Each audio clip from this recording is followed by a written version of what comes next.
Mga kasisid, medyo problemado ba kayo dahil medyo matagal yung approval ng mga COPs nyo? You're never gonna make it, you're not good enough. There's a million other people with the same stuff. You really think you're different? Man, you must be kidding. Think you're gonna hit it, but you just don't get it. It's impossible, it's not probable, you're irresponsible. Too many obstacles, you're as long as you're dreaming.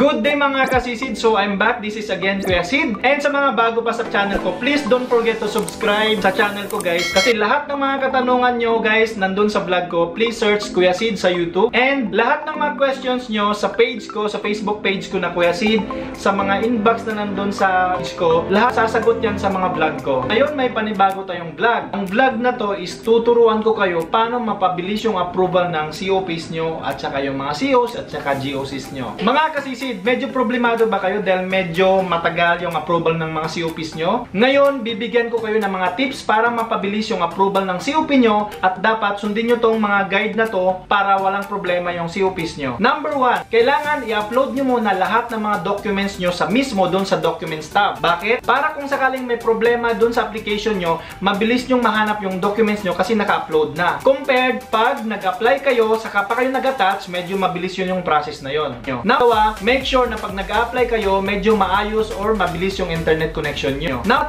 pag nag-apply kayo ng mga application nyo sa mismo, kung maaari gamit kayo ng laptop or PC para mas mabilis kasi sureball yung internet connection nyo. Ang cellphone is maganda lang pag nag-monitor or nagpa-follow up kayo ng application nyo. Pang-apat, basahin ng maigi yung requirements na nakalagay dun sa mismo, especially yung may asterisk na red. Ulitin ko, yung may asterisk na red is very important. Pang-lima, kung yung requirements is nakalagay sa Siemens book nyo is first page at saka yung entries, yung first page doon is yun yung may mukha kayo at saka yung entries is yun yung may mga tatak ng Siemens book nyo. Apat na tip. Kung ang nakalagay doon sa requirements is dapat mag-upload kayo ng 2x2 ng picture nyo na may white background at saka no name tag, sundin natin para hindi kayo magka-problema. So maliwanag 2x2, white background, puting background at no name tag. Susundin natin yun guys. Pang-pitong tip para hindi kayo magka-problema sa medical requirements nyo. Ang nakalagay doon, Marina PME format. Ibig sabihin ng PME format, yung picture nyo is nasa gitna ng documents, nasa left side. Kung yung binigay ng clinic sa inyo is nasa taas ng document yung picture is either sa right or sa left, mali yun. Hindi tatanggapin nyo ng Marina. So mag-request kayo ng panibagong form doon sa clinic na nakalagay is PME format. Ang picture is nasa left side. Pang-walong tip mga kasisid, kung ang nakalagay doon is valid SIRB or yung Siemens book nyo, yung i-upload nyo is yung first page, yung nakalagay doon yung date of validity.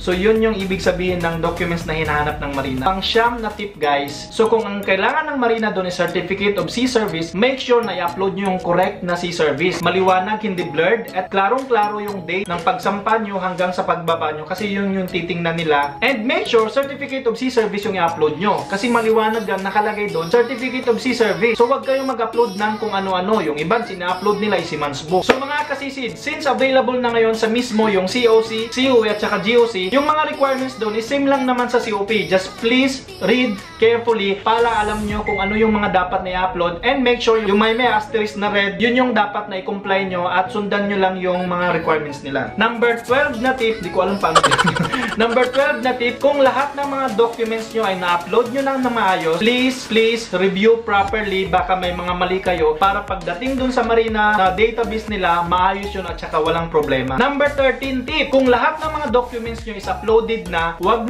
yung kalimutan i-click yung submit. I-click nyo ang submit. Ulitin ko, i-click nyo ang submit para ma-proceed na yun dun sa database ng Marina at saka for online evaluation na yun. Kasi yung iba, hindi nila kiniklik, kaya ang nangyari, nakadraft pa. Number 14 na tip mga kasisid, kung nagtatanong kayo gaano katagal yung online evaluation nila, by default, that is 24 to 48 working hours. Ibig sabihin ng working hours, sa isang araw, may 8 hours working hours lang yung Marina. So, 24 to 48 divided by 3, so minimum 3 days yan. Pag walang problema yung mga application nyo, ma-evaluate agad yan ng Marina. Pero pag may mga problema yon, babalik kayo sa resubmission. Kaya make sure na maayos at complete yung mga requirements mo para hindi ka magka-problema. So mga kasisid, so meron tayong good news from Marina. Magdadagdag sila ng maraming online evaluators ngayon para mas mapabilis yung approval ng mga COPs nyo at saka yung mga transaction nyo at saka para mabawasan yung mga pending ngayon. So mga kasisid, so lahat ng mga nabanggit kong tips, yun yung dapat na susundan masundan nyo para hindi kayo magka-problema, at yun yung iiwasan nyo kasi yun yung mga cause ngayon, yung mga problema ngayon bakit natagalan yung iba sa pag-approve ng COP nila. So mga kasisid, kung meron kayong mga tips na pwedeng magamit ng kapwa nating seaman, recommendations and suggest, please comment down below sa vlog na to para mas marami ang makakukuha ng tips at saka masundan nila. So yun lang muna sa vlog na to, and abangan nyo yung mga next na vlog ko.